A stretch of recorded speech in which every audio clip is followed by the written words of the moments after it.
Okay, Dark Matter is a television show that aired on Sci-Fi. 13 episodes so far. Fortunately, I've seen the first two, so I'm gonna do a review on them.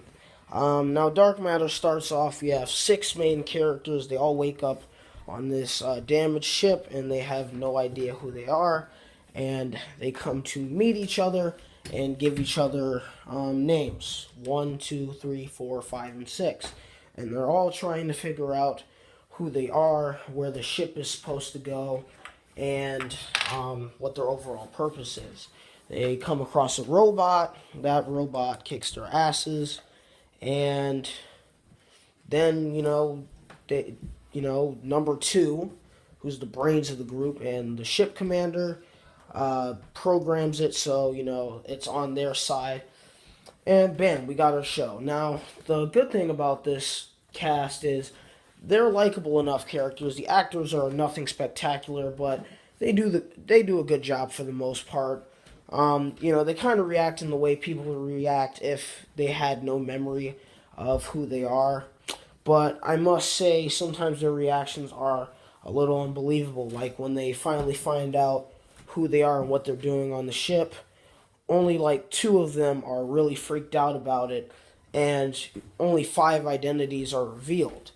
So, and the rest, they don't really, it doesn't bother them at all who they really are, and they kind of just move on. Now, I gotta say that number three, he's the beast. He's basically the gung ho Han Solo-ish, Sawyer-ish type character, and he's a pretty likable guy. From the start, you can kind of tell that whoever this guy was at the start, he was the dirtbag. He was not a good dude. So, but he's very likable because he accepts who he is, and he does not have any problems with his identity. So that's great. Now next we got number two. Number two is like super hot. She's the super hot leader of the ship. She kind of takes charge. She programs the robot so it helps them out. And for all intents and purposes, she's a very strong female protagonist. I like how I like ensemble cast shows, so her performance was really good. Next, we got number five, who's this 15-year-old spunky teenage girl who has memories that could serve the group. Like she remembers why their memories were taken, but she doesn't remember who took them. We got number one. Number one is the goody two shoes pretty boy that's always trying to do the right thing. We got number six. He the big beefy man who he knows he's a pretty good pilot. He knows how to fly the ship, and he's really good with a gun. They're all really good with guns. And then the robot, robot chick, or technically android if you want to get technical, she's a pretty cool character. I like her, and she has some pretty funny comedic moments. Mostly, the actress keeps her face very stoic, like how an android would be if they're not very human. And yeah, so far the show is really good. The characters are likable. The storyline is pretty straightforward.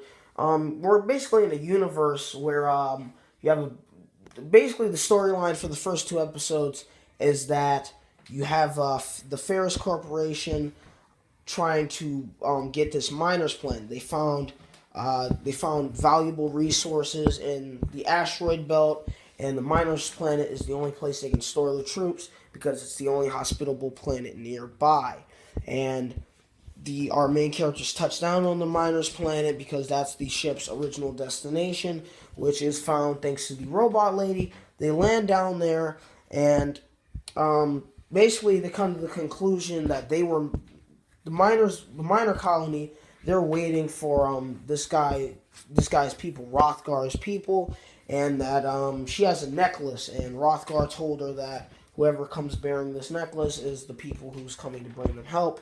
And number one, earlier on in the episode, finds a necklace underneath his pillow, so he comes to the conclusion that they're meant to get the amulet, or they're meant to deliver this shipment of guns that these people need to fight the Ferris Corp to keep their planet, because if these soldiers touch down on this planet, they're basically slaves.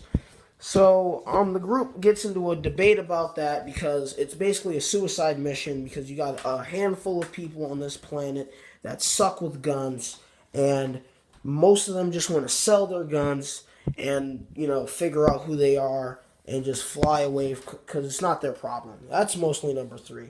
Number two, she has a bit of a moral compass, so she's like, well, we're not going to stay and fight. We're just going to deliver half of the guns, because they have a lot of guns in their cargo hold.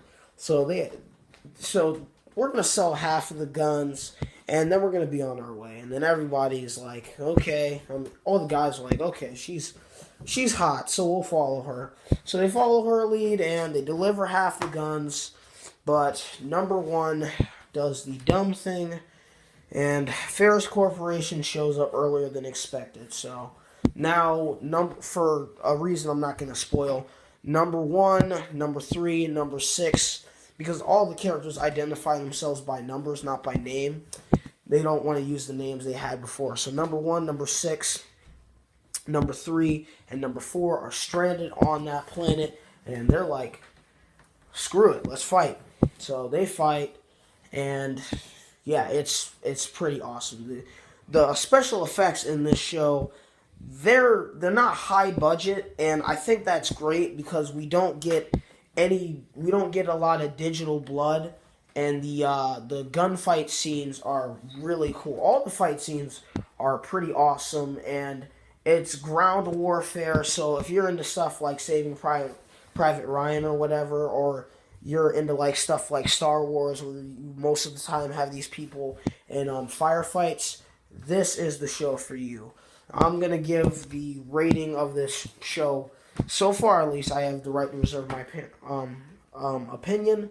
I'm going to give it a 3 out of 5. It's average. It hits a lot of good notes, but overall, it's not like something that's going to change television like, Game of Thrones or The Walking Dead.